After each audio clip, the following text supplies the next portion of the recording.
천안함 가스터빈실 외부 철판은 그 자체로서 천안함 침몰 사고의 스모킹 건입니다.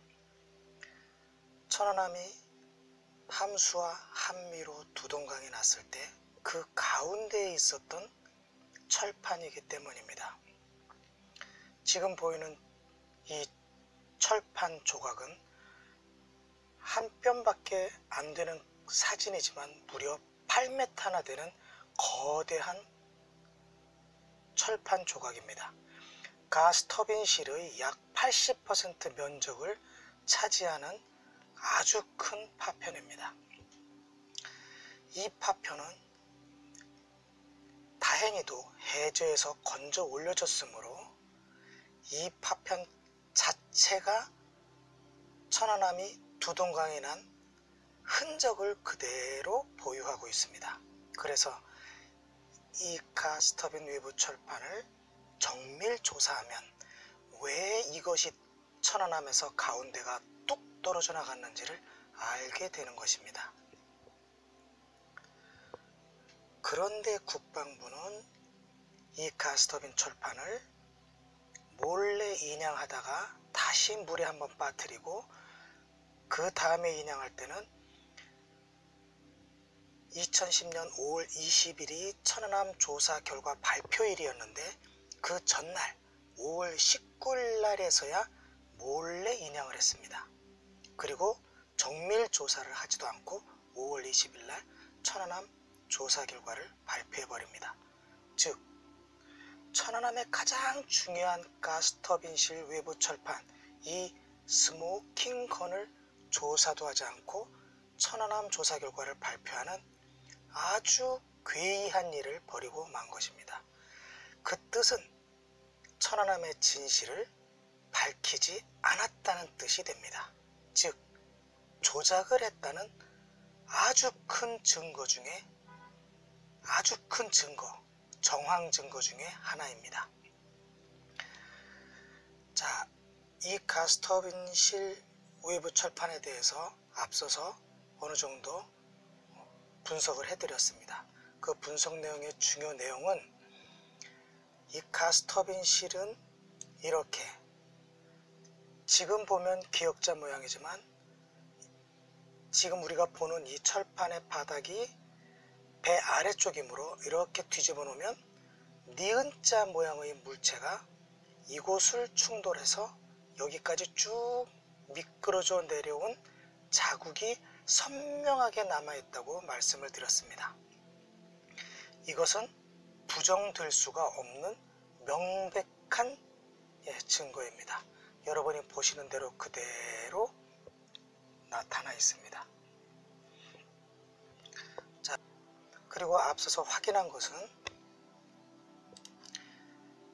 이 아랫부분의 충돌체의 아랫부분의 길이는 이 볼록 솟아있는 이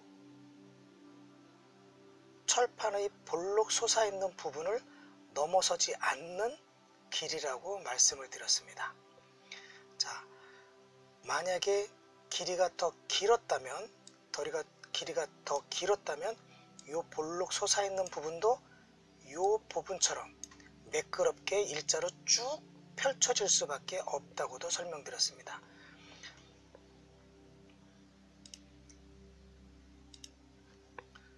자, 그런데요. 자, 이 아랫부분의 철판의 길이는 요 높게 형성된 철판 때문에 길이가 이곳을 넘어서지 않는 충돌체의 길이라고 말씀을 드렸는데 반대로 니은자에 똑바로 선 이 부분은 이곳은 높이 솟았기 때문에 아래쪽의 철판이 이곳을 넘어서지 않았지만 반대로 이 높이 부분은 지금 철판의 요 끝부분은 철판의 요 끝부분이 이렇게 잘려져 나간 이 부분들은 이 빨간색 부분이 여기에 밀착을 하면서 이렇게 여기를 바싹 밀착을 하면서 눌러서 여기까지 왔기 때문에 빨간색으로 표시된 부분의 충돌체의 길이는 이 잘라진 보라색 길이보다 반드시 더 커야만 충분하게 눌러서 여기까지 오고 누르는 작용으로 인해서 이 철판을 잘라내게 됩니다. 그래서 재밌는 사실은 니은자 모양 충돌체의 아랫부분은 이 볼록 솟은 철판 때문에 길이가 한계점이 여기라는 것이 드러나고, 반대로 니은자의 똑바로 쓴 부분은, 충돌체 똑바로 선 부분은 이 보라색의 잘라진 철판 때문에 충돌체의 똑바로 선 부분의 크기는 이 잘라진 철판보다 더 커야만 한다는 것입니다.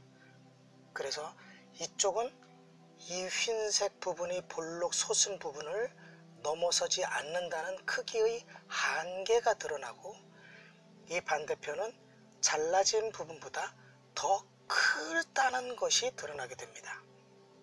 양쪽으로 형성된 이 파손의 형태가 충돌체의 길이의 어떤 설명을 해주고 있다는 것입니다. 우리는 그 모습을 확인하고 있습니다. 정확하게 몇 센치, 몇 메타인지는 몰라도 그것이 이 한계를 넘지 않는다는 것을 알 수 있고, 이 한계는 넘는다는 것을 알게 된다는 것입니다. 자, 그것을 기억하기 바랍니다. 자, 그런 기초 하에